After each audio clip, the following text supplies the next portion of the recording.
여러분 안녕하세요. 청울림입니다. 지난 시간에 이어 부동산 시장 이야기 계속 이어나가 보겠습니다. 오늘은 서울 아파트 과연 하반기 때 오를 것이냐, 오른다면 어떠한 이유로 오를 거라고 전망하느냐, 이런 이야기를 해보겠습니다.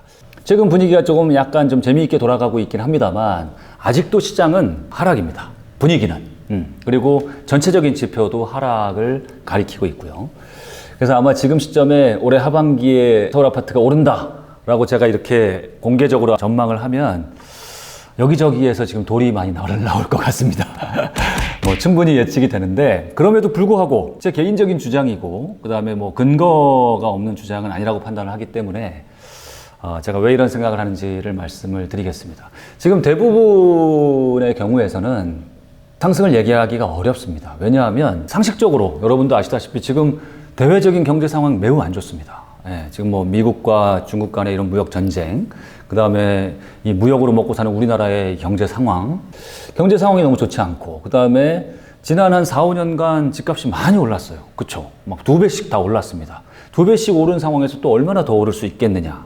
이거 자체가 또 그렇고, 그 다음에 가격이 많이 오른 상황에서 정부가 지금 아주 극심하게 규제를 하고 있단 말입니다.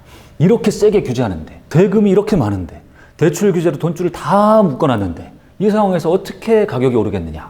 보란듯이 지금 9.13 대책 이후로 가격이 떨어지고 있지 않느냐. 이제 대부분의 분들이 그래서 앞으로 가격이 오르기 어렵다. 특히 이제 2019년은 가격이 오르기 어렵다라고 대부분의 전문가들도 그렇게 예측을 하고 있습니다. 자, 그러나 저는 현재 분위기상 그리고 여러 가지 여건상 올해 하반기에 가격이 오를 개연성도 상당히 있다라고 판단을 하고 있습니다. 자, 제가 왜 이렇게 욕먹을 걸 알면서도 이런 판단을 하는지를 크게 5가지 가장 중요한 요인들을 중심으로 말씀을 드려보겠습니다. 제가 올해 하반기 서울 아파트 상승을 예측하는 5가지 이유입니다. 자, 첫째, 정부 규제의 효과가 지금 거의 끝나가고 있다. 지금 사실 사람들의 심리라든지 거래라든지 이런 게 거의 역대 최저 수치입니다. 이렇게 된 이유가 지난 9.13 대책, 정부의 규제 정책이 워낙에 강도가 셌기 때문이에요. 지금 9.13 대책에서 보여준 뭐 세금 정책이라든지 특히 대출 정책은요, 지난 우리 부동산 역사상 한 번도 볼 수 없었을 정도로 아주 강력한 수준의 대책입니다. 세금으로 수요를 다 막고요, 대출 다 막아서 지금 다주택자들 투자 수요의 팔다리가 지금 다 잘린 상황입니다. 아주 심한 규제를 하고 있기 때문에 그게 시장에 아주 약발이 잘 먹히고 있고, 그래서 이렇게까지 거래가 죽었고 가격이 내려가고, 그러나 그 약발도 이제 다 해가고 있다. 우리 역대 부동산 정책의 그 효과 기간을 보면요, 1년을 넘긴 적이 없습니다. 지난 참여정부 때도 우리 문재인 정부와 거의 비슷한 수준의 정책을 많이 내놨는데, 가장 그 효과가 오래 갔던 게 2003년에 12구 대책이 1년 정도 갔고요, 효과가. 그리고 다시 올랐고, 2015년도에 831 대책이 한 6개월 정도 갔고, 그리고 그 다음에 또 폭등했고, 이번 정부에서는 82 대책의 약발은 한 4, 5개월 정도 갔고요, 다시 올랐고, 이번 9.13 대책은 지금 한 6, 7개월 정도의 효과를 보고 있죠. 근데 일부 그 강남 지역에서는 이미 효과가 지금 다 해가고 있다라고 보여지고, 이제 하반기 때에는 규제 효과가 이제 크게 없어지지 않겠느냐, 이렇게 이제 판단을 하고 있습니다. 그게 첫 번째 요인이고요. 자, 두 번째 요인, 상승을 예상하는 두 번째 요인은 서울 아파트의 거래량이 아주 의미 있게 증가하고 있다라는 겁니다. 제가 지난 시간에도 이제 거래량에 대해서 좀 코멘트를 드렸습니다만, 이 서울 아파트의 거래량은 작년 가을에 역대 최고치 15,000세대 이상씩 거래가 됐다가요, 그리고 이제 9.13 대책 이후로 아주 급격하게 줄어들어서 지난 연말 12월, 올해 1월, 2월은 우리나라 부동산 역사상 거의 최저치로 이제 줄어들었습니다. 월 한 1,500세대밖에 거래가 안 됐는데 이런 적이 없었습니다. 평균이 6,000세대니까요. 그래서 완전히 거래가 올스톱돼서 더 이상 부동산 시장이 살아날 것 같지 않더니 3월 들어서 늘어나고 4월 늘어나고 하더니 5월 들어서는 지금 3,000세대가 넘어갔습니다. 이게 이제 뭐 예년의 절대 수치에 비해서는 굉장히 낮은 수치입니다만, 그렇게만 보면 안 되고요, 당연히. 지금 이렇게 정부에서 세금 규제를 해가지고 아주 그 매도 물량을 다 막아놓은 상황, 그 다음에 대출 규제를 극심하게 해가지고 매수세도 완전히 눌러놓은 상황, 매도 매수를 다 눌러놓은 그런 상황 속에서도 아주 의미 있게 지금 거래량이 증가하고 있다. 특히 이게 고가 지역, 또 고가 단지, 뭐 재건축 단지 이런 위주로 상당히 의미 있게 올라가고 있다는 것은 우리가 굉장히 중요한 팩트로 받아들여야 된다. 그래서 5월에 3,000세대를 넘었고 6월에 지금 현재 제가 지금 체감하고 있는 분위기상으로는 6월에도 3,000세대는 분명히 넘고 아마 지금 분위기대로라면 4,000세대도 넘을 수 있을 것 같습니다. 만약에 6월에 4,000세대를 넘고 7, 8월에 만약에 5,000세대를 넘는다면요. 우리 모두 아시다시피 6월, 7월, 8월은 뭐 연중 최고 비수기인 시절입니다. 6, 7월 특히. 이때 만약에 5,000세대가 넘어간다? 이거는 굉장한 사건입니다. 그러면 가을 이사철에는 서울 아파트 가격은 분명히 상승합니다. 거의 정해져 있는 수순입니다. 그러니까 이럴 가능성이 있다라는 것을 알고 그러고 시장을 지켜보는 것과 그렇지 않은 것은 굉장히 큰 차이가 있다라는 말입니다. 그러니까 여러분은 제가 이렇게 말씀드리는 걸 갖고서 오른다 내린다 이게 아니라 이런 팩트를 가지고서 지켜보자. 여러분도 같이 지켜보시기 바랍니다. 자, 세 번째 요인, 상승을 예측하는 세 번째 요인은 지금 사람들의 심리가 급격하게 호전되고 있다는 겁니다. 심리 지수가 올라가고 있다. 9.13 대책 이후로 아주 급격하게 죽은 역대 최저치로 내려온 수요자들의 주택 구매 이 심리가 최근 들어서 급격하게 호전되고 있다. 자, 이 심리 지수를 나타내는 것 중에 가장 대표적인 지수가 뭐냐면 한국은행에서 조사하고 발표하는 그 소비자 동향 지수입니다. 그 소비자 동향 지수. 그러니까 한마디로 우리 경제 소비자들은 각 경제 항목별로 앞으로 나아질 거라고 생각하느냐, 더 안 나아질 거라고 생각하느냐를 미리 조사를 합니다. 주택에 대해서도 조사를 많이 합니다. 앞으로 주택 가격이 오를 것 같냐, 내릴 것 같냐. 매달마다 조사를 하는데요. 그래서 이게 오를 것 같다라고 생각하는 사람이 더 많으면 지수가 100 이상인 거고, 또 앞으로 가격이 계속 떨어질 것 같다라고 예상하면 100 이하로 나타나는 겁니다. 자, 근데 이 주택 가격 전망 지수가 작년 9월에 역대 최고 수치였습니다. 128이었어요. 그러다가 9.13 대책이 나오면서 아주 급격하게 하락하기 시작했죠. 10월 달에 114, 11월에 101, 12월에는 95, 100 아래로 떨어진 거죠.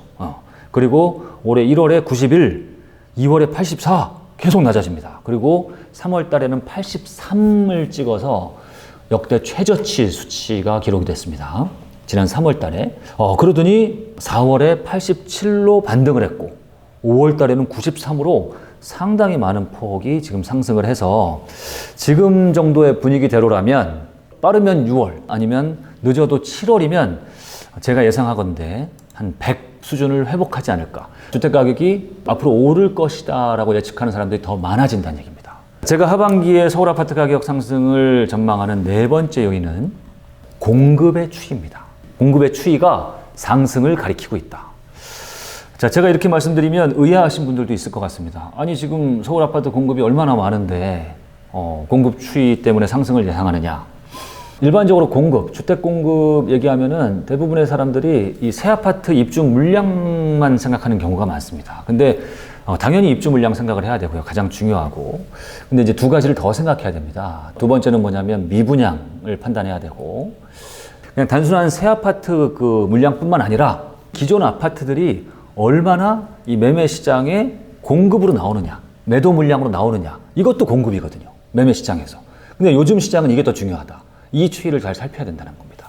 자, 입주 물량은 간단히 말씀드리면 서울 수도권 전체 물량이 지난 2017년, 18년이 역대 최고였고 작년에 최고점을 찍고 지금 줄어들고 있는 추세에 있는 거죠. 올해도 많습니다만 줄어들고 있는 추세. 내년엔 더 줄어들고 내후년에는 아주 상당히 부족한 공급 부족 쪽으로 지금 급격하게 지금 이동을 하고 있습니다. 미분양은 양호한 수준입니다. 지금 수도권 전체 미분양이 작년 연말에 최저, 6,000세대로 최저였고, 그리고 지금 조금 늘어나가지고 2019년 4월 현재 수도권 미분양 아파트가 9,000세대인데, 뭐 미분양 물량이 9,000세대라는 것은 상당히 양호한 수치입니다. 최저 수준에 가깝고 요즘처럼 분위기가 이렇게 엉망인 집값이 떨어질 거라고 생각하는 사람들이 많은 이런 시점에 규제가 이렇게 심한 시점에 치고는 미분양 수치는 굉장히 양호하다라고 보시면 됩니다. 자, 근데 정말 중요하게 제가 생각하는 이 기존 아파트의 공급, 매매 시장으로 공급되는 거, 매도 물량 이것이 매우 중요한 시점인데 이 기존 아파트의 매도 물량은 지금 아주 급격하게 지금 없어지고 있다. 부족해지고 있다. 이게 지금 다 정부의 정책이 매도 물량을 다 지금 없애고 있습니다. 점점 더. 예. 간단히 말씀드리면 정부의 정책이 지금 크게 보면 세금 정책과 대출 정책 아닙니까? 세금을 많이 매기니까요. 양도세를 많이 매기니까 가격이 많이 오른 아파트를 갖고 있는 사람들이 시중에 매도 물량으로 내놓지 않는 거죠. 세금을 너무 많이 맞으니까. 그래서 다 잠겨버립니다. 어떻게? 임대사업 물량으로, 임대사업으로 해가지고 최소 8년 이상 잠겨버리고요. 그렇죠? 그리고 증여로. 증여는 한 번 하면 이제 5년 이상이니까요. 그러니까 최소 5년 이상 매도 물량이 안 되는 겁니다. 공급 시장에서 사라지는 거죠. 이거 자체로 공급 부족인 것이고. 그 다음에 서울은 재개발 재건축이 아니면 이제 공급을 할 수가 없습니다. 서울 아파트 분양 물량 중에 90% 이상이 재개발 재건축이에요. 그런데 지금 우리 정부, 국토부와 서울시는 재개발 재건축을 매우 싫어합니다. 점점 더 규제하고 있어요, 지금. 이게 서울 아파트 상승의 불씨라고 생각을 해서. 그래서 서울 아파트의 분양 물량은 이제 갈수록 당분간은 점점 줄어들 수밖에 없다. 중장기적으로 서울 아파트의 공급이, 새 아파트가 줄어들 수밖에 없다라는 겁니다. 그래서 지금 전반적인 공급 추이는 상승을 가리키고 있다라고 보는 게 맞다라고 저는 판단을 합니다. 이게 가장 중요한 요인이라고 생각을 하고요. 마지막으로 올해 하반기에 서울 아파트 상승을 제가 예측하는 5번째 이유는 집값 안정책으로 내놓은 3기 신도시가 오히려 서울 아파트의 가격 상승을 야기할 수 있다. 정부가 이제 그동안은 집값 규제 정책을 주로 이제 수요를 억제하는 세금 정책과 대출 정책으로 수요만 억누르다가 이게 오히려 역효과를 가져올 수 있으니까 이제 공급을 이제 늘리는 이제 정책으로 3기 신도시를 2차례에 걸쳐서 발표를 했습니다. 공급을 늘려서 집값을 안정시킨다라는 이 정책이 오히려 서울 아파트에는 호재로 작용할 소지가 많다라는 겁니다. 여러분 모두 언론을 보셔서 아시겠지만 지금 3기 신도시의 위치가 어디입니까? 위치가 전부 서울 외곽입니다. 당연히 서울에는 신도시를 지을 땅이 없기 때문에 그래도 정부가 노력을 해서 비교적 서울에 가까운 곳에 신도시 발표를 했습니다만 누가 봐도 지금 집이 부족한 곳은 서울 지금 도심 내입니다. 도심의 교통과 살기 좋은, 환경이 좋은 역세권 아파트, 일자리로 빨리 가는 교통이 좋은 이런 역세권 새 아파트, 대단지의 좋은 아파트를 다들 원하고 있는데 지금 정부가 발표한 이 3기 신도시 아파트들은 다 서울보다 훨씬 입지가 좋지 않은 곳에 있는 아파트들이기 때문에 아무리 서울과 1km 반경 안에 이런 곳을 만들었다고 해도 오히려 서울 아파트에는 더 호재로 작용할 소지가 높다. 희소성을 높이는 역효과를 가져올 수 있다라고 판단을 하는 겁니다. 제가 올해 하반기에 서울 아파트 가격이 오를 수도 있다. 그리고 그 이유, 제가 이렇게 판단하는 이유가 여러 가지가 있는데 그 중에 이제 대표적으로 5가지 이유를 말씀드렸습니다. 다시 한번 정리해보면 첫 번째는 정부의 이 규제 효과, 규제 약발이 지금 거의 다 해가고 있다. 두 번째는 거래량이 아직은 그 절대적인 거래량은 낮은 수준이지만 아주 유의미하게 의미 있게 지금 증가를 하고 있다. 특히 올여름 6월, 7월, 8월의 거래량이 매우 중요하다. 지켜보시라 말씀드렸고요. 자, 세 번째는 매수 수요자들, 사람들의 심리, 집값을 바라보는 심리가 매우 지금 좋아지고 있다.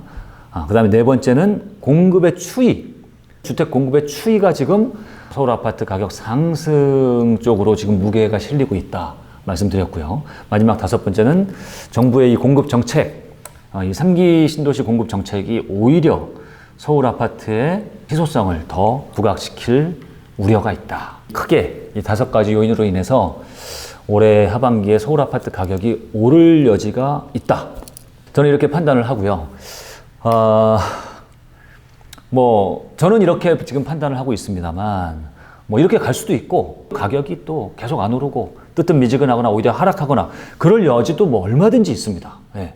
자, 제가 이렇게 하반기 시장의 상승을 조목조목 이런 항목을 들여서 말씀드리는 이유는 상승할 테니까 무조건 사셔라 이게 아닙니다. 네. 상승을 주장하는 사람들의 그 기준, 어떤 그런 요인, 원인, 그 판단 기준을 한번 들어보시고 여러분 스스로 판단을 해보시라는 겁니다. 판단해보시고 제가 판단하는 기준 이런 게 맞을 것 같다, 일리가 있다라고 생각이 되면 무주택자분들은 당연히 더 오르기 전에 내 집 마련도 생각을 해보시라는 그런 의미고, 투자자분들도 생각을 해보시라는 의미고, 만약에 제가 말씀드리는 이런 기준들이 이치에 맞지 않는다라든지 좀 일리가 없다라든지 판단이 되면, 그러면 또 여러분의 스탠스를 잘 유지하고 하시라는 차원에서 말씀을 드리는 겁니다. 근데 중요한 것은 지난 참여정부 때도요, 가장 많은 어떤 피해를 본 분들이 누구냐면, 그냥 이런 상식적인 이유만으로 너무 오랫동안 올랐다, 경제 상황이 좋지 않다, 규제가 너무 심하다, 이런 어떤 일반적이고 상식적인 이유만으로 집값은 더 오르지 않는다라는 무조건적인 하락론을 주장하시는 그런 무주택자분들이